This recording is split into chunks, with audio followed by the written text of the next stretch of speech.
Assalamualaikum warahmatullahi wabarakatuh. Halo semuanya, selamat pagi, siang, sore, atau bahkan malam. Perkenalkan, kami dari kelas 9E akan membawakan materi tentang tokoh penyebar Islam di Indonesia.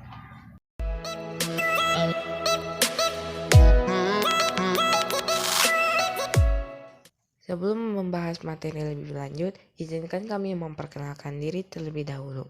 Yang pertama ada Gina Unillah dari kelas 9E. Dan yang kedua ada Fahira Rahma Utami Dewi dari kelas 9E juga. Indonesia merupakan negara yang menjunjung tinggi keberagaman, khususnya pada urusan beragama. Namun, terlepas dari itu semua, perlu diakui bahwa Indonesia adalah negara yang didominasi oleh pemeluk agama Islam serta salah satu negara yang memiliki populasi umat muslim terbesar di dunia.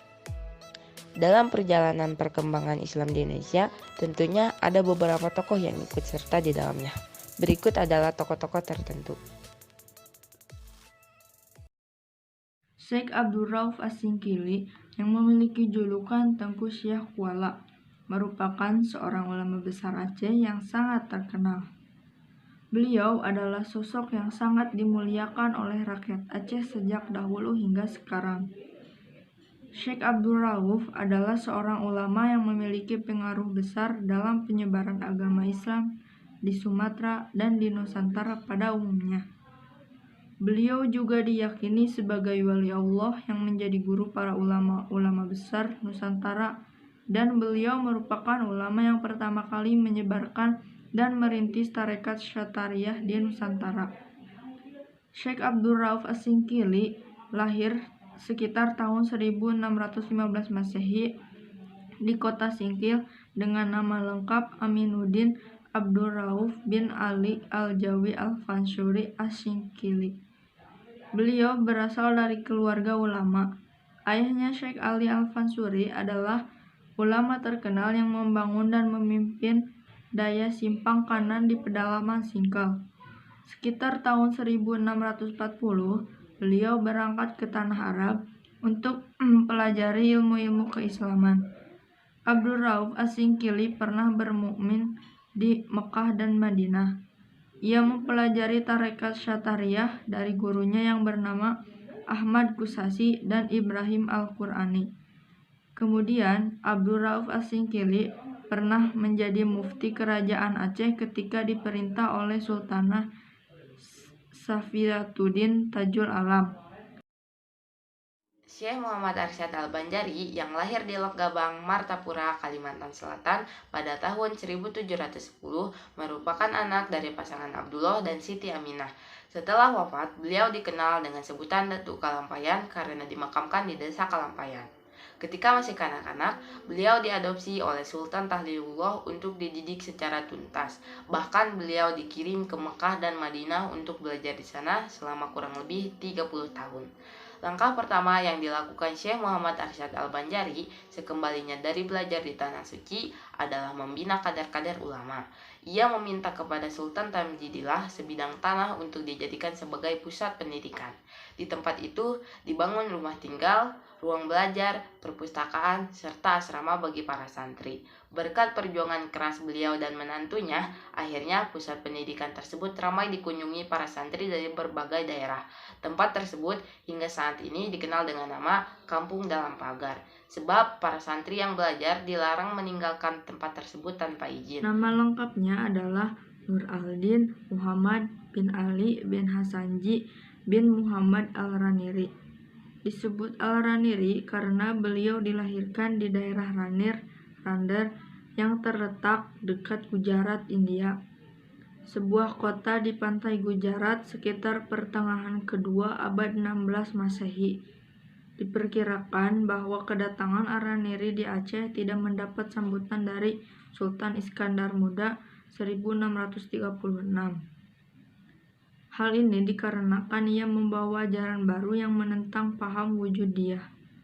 Pada waktu itu, ia tidak bisa berkarya karena sultan yang sangat fanatik dengan ajaran wujudiyah yang dianutnya. Memandang kondisi ini membuat Al-Raniri tidak bisa berbuat apa-apa dan tergerak untuk melanjutkan perjalanannya ke Pahang dan tinggal beberapa tahun. Pada masa itu, pemerintahan Sultan Ahmad Iskandar Sani, putra dari Sultan Ahmad, yang tidak lain merupakan menantu dari Sultan Iskandar Muda sendiri yang menggantikan tahta Iskandar Muda yang saat itu menjadi Sultan Aceh. Sejak itu, Araniri kembali ke Aceh dan menetap di sana. Demi mendapat perlindungan dari Sultan, suasana politik dan agama Aceh sudah berubah. Pada masa inilah Nuruddin Araniri bisa berkiprah di Aceh karena selain dipercaya oleh Sultan, ia mendapat fasilitas seperti tempat tinggal di istana. Tak hanya itu, mendapat kedudukan yang istimewa. Ia dinobatkan sebagai mufti Syekh al-Islam dan pengganti Syekh Syamsuddin Sumatrani, dan dari usahanya selama di istana ia menghasilkan banyak tulisan. Bernama lengkap Syekh Yusuf Abdul Mahasin Tajil Hawati Al-Makassari Al-Bantani, merupakan ulama besar yang lebih dikenal dengan nama Syekh Yusuf Al-Makassari tersebut merupakan pendakwah asal Goa, Sulawesi Selatan yang telah berdakwah antar benua. Lahir di Goa 3 Juli 1626.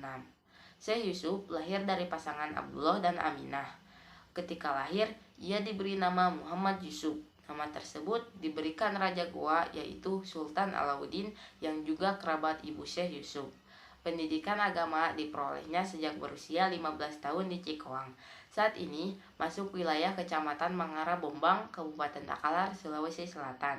Di situ dia belajar dari Dayeng Rita Samang, guru kerajaan Goa. Kembali dari Cikoang, Syekh Yusuf menikah dengan putri Sultan Goa. Pada usia 18 tahun, Syekh Yusuf memulai pengembaraannya. Syekh Yusuf pernah singgah di Banten dan bertemu serta akhirnya bersahabat dengan Sultan Banten terakhir, yaitu Sultan Ageng Tirtayasa. Syekh Yusuf juga pernah singgah di Aceh sebelum kemudian melanjutkan perjalanan menuju Gujarat. Selama berada di Gujarat, dikabarkan Syekh Yusuf sempat bertemu dengan Syekh Nuruddin Araniri, salah seorang penasihat raja perempuan Aceh. Beberapa pendapat menyatakan bahwa Syekh Yusuf bertemu dengan Syekh Nuruddin Araniri ketika Syekh Yusuf singgah di Aceh. Itulah tadi 4 tokoh besar yang telah berjasa menjaga dan memberikan pengaruh Islam di negeri ini. Maka dari itu, dapat disimpulkan dari penjelasan tadi bahwa mereka merupakan pahlawan bagi kemajuan Islam di Indonesia, karena jasanya dalam mengembangkan berbagai bidang sangat berpengaruh.